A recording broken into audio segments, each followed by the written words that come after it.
Shalom. First and foremost, O nigga of all praise, honor, glory to Yahweh, Bahashem, Yahushua, Bahashem, Rakah HaKodash. Double honors to the apostles and elders, a great millstone who rule well and taught me this truth. Peace, blessings, salutations, and mercies to the elect and the one-third remnant out there listening and doing this word with all faith and sincerity scattered amongst the nations and the four corners of the earth. To you, I say shalom.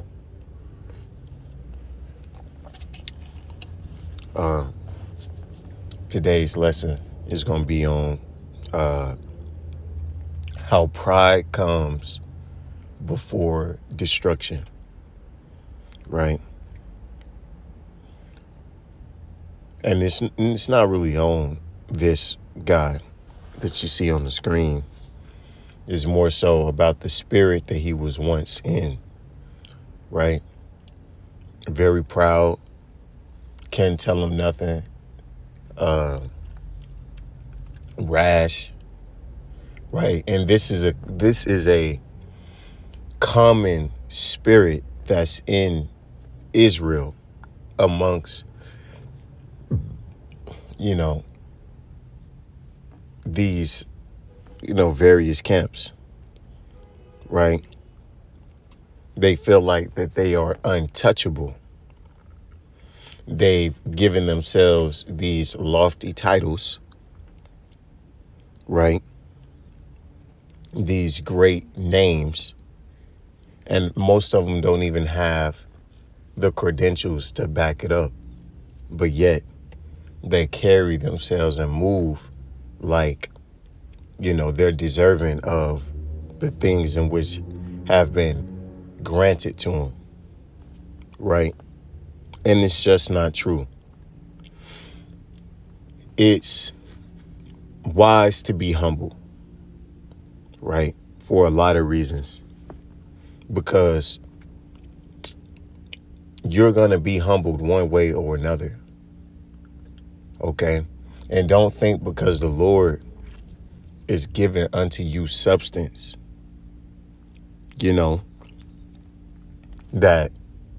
that's reason to start feeling yourself and reason to become proud and to think that you're better than what you are. Because the Lord will humble you quick, right?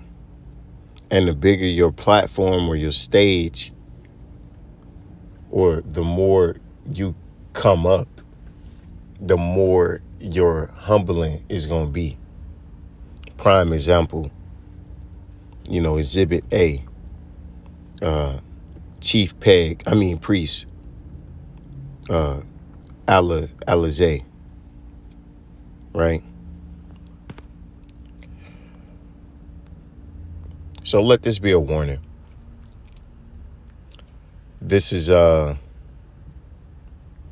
think that was it. Yep. This Proverbs 16:18. Pride goeth before destruction, and a haughty spirit before a fall. See? And that's exactly what we've seen happen. The Lord gives examples of why it's better to be a certain way, or why it's better to do certain things, right? He gives you real-time examples, right? Because then you can't say that you didn't know. All right, you can read in the scripts and see, or you could look in the earth and see. That's why you're supposed to examine the world through the lenses of the scriptures, so you can see these spiritual things that are taking place, right?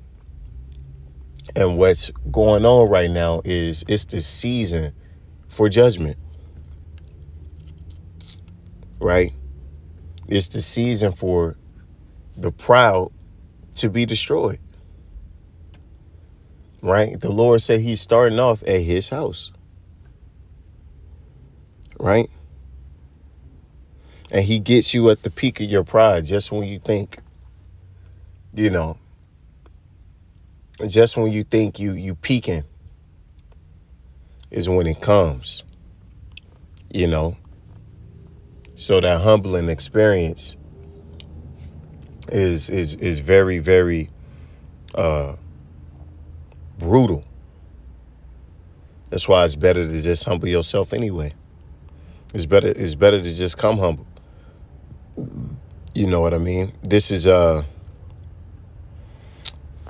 Deuteronomy 8 and 11. Beware that thou forget not Yahweh Bashim Yahushua thy power, in not keeping his commandments and his judgments and his statutes, which I command thee this day, lest when thou hast eaten and art full, and hast built godly houses, and dwelt therein, and when thy herds and thy flocks multiply, and thy silver and thy gold is multiplied, and all that thou hast is multiplied.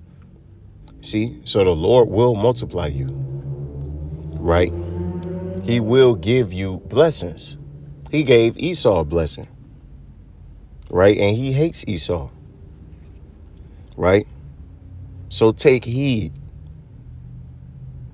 Then thine heart be lifted up, and thou forget Yahweh Bashim Yahushua thy power, which brought thee forth out of the land of Egypt, from the house of bondage. See, you get all these accolades, right?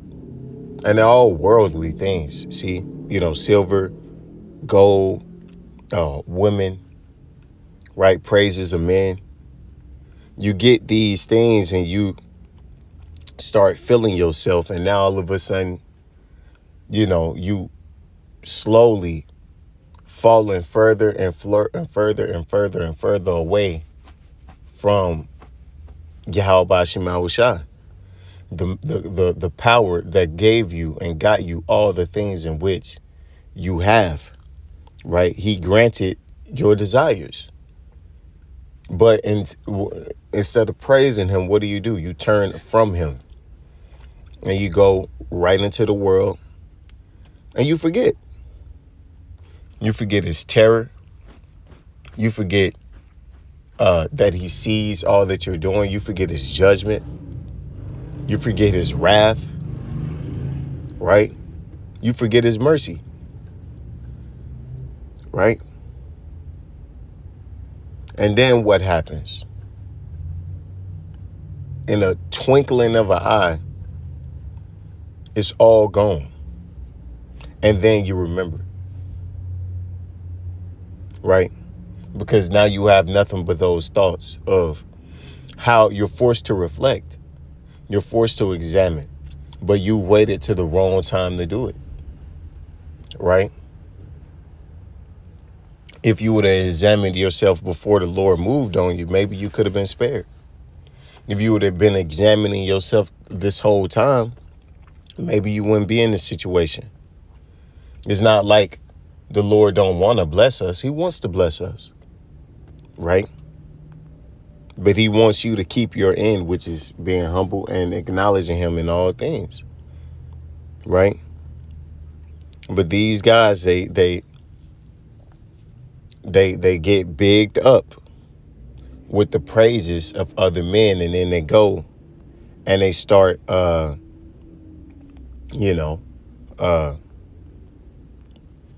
they start becoming wayward, right?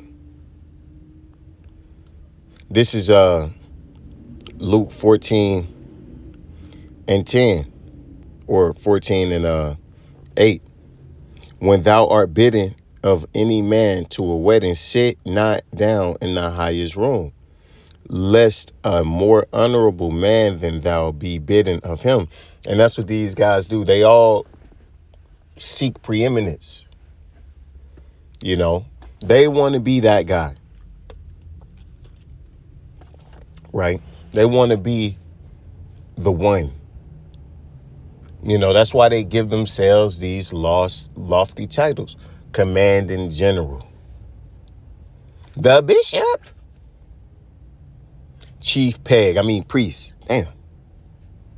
Right?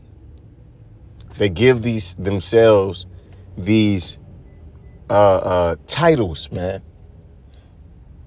And a lot of it, it comes from other men. Because they and what they don't realize is that you have what you have because of the Lord. Even your followers you have because of the Lord. And a lot of your followers are only there because of what you have. The substance that the Lord has blessed you with. So because our people, man, they're simple. They conflate gain with godliness. So you start getting some things. The more worldly you become, the more followers you heap unto yourself. And they start believing the hype that their followers, because, you got these yes men out there, oh, you're so great, and you're honorable, and you're, bigging them up, right? And then what? They the first ones to leave and abandon you and forsaking you, or forsake you when it all comes out that you're a piece of shit. Right? As soon as you hit a low point, now they ain't there. They all traded on you because they were never yours to begin with. The Lord did all that to deceive you. And he that bade thee and him come and say to thee, give this man place, and thou began with shame to take the lowest seat, or to take the lowest in the room, right? So now you're being brought all the way low because you thought you was somebody. You was proud. You forgot your place. You weren't humble, because when you take the lowest seat in the beginning, it shows your humility, right? The greater thou art, the more humble thou be, right? But if you come in with that mentality, that mindset, like, yeah, I'm the shit, nigga, niggas better bow. They see me show up 50 niggas deep, then niggas know that gorilla in the, got that mentality, got that mindset. Well, when you find out, it's going to be that much more hard on your spirit, right? It's going to be that much more hard on your spirit, man, because it hurts. Trust. This is Sirach 10:12. The beginning of pride is when one departeth from the Most High, and his heart is turned away from his maker. So remember that. The beginning of pride is when you start turning away from the Most High. For pride, the Lord said he can't deal with a man with pride in his heart. He can't deal with you. So you got to check that shit quick before it consumes you, and now you bend it over.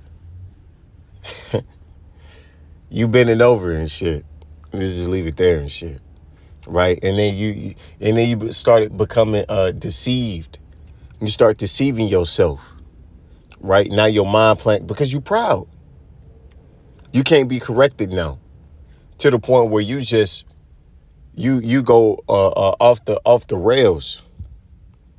You going off the rails on a crazy train, You on a crazy train. And then you wake up and you realize, oh shit, where am I? Well, now you fucked up. You through. For pride is the beginning of sin, and he that hath it shall pour out abomination. Woo, shit. And we're seeing examples. And this is only one example of the many examples that are about to come. So let this be a warning.